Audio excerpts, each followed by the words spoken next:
केबे सी कहा कथा मानेनी कंढेई राणी भारी सियाणी केबे सी कहा कथा मानेनी कंढेईर हाथ छोट छोट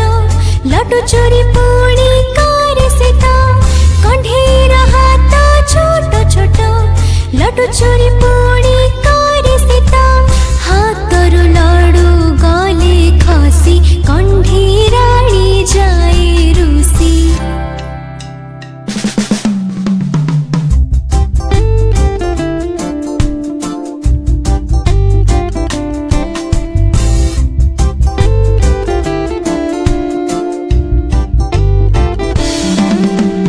कंढेई राणी भारी सियाणी केबे सी कहा कथा मानेनी कंढेई राणी भारी सियाणी केबे सी कहा कथा मानेनी माकड़ आसिला घर को पसी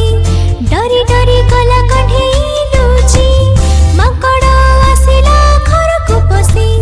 डरी डरी गला कंढेई लुची मम्मी ताकू एठी सेठी खोजे सियल मारी रे कांदई बसी।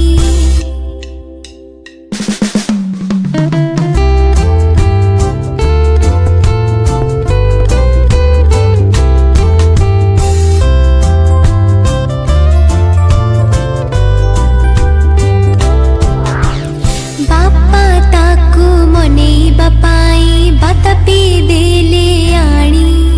बाता पी जेबे देखिला कंढेई राणी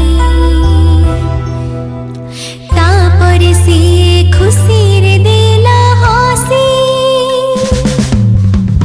कंढेई राणी भारी सियाणी केबे सी कहा कथा मानेनी कंढेई राणी भारी सियाणी केबे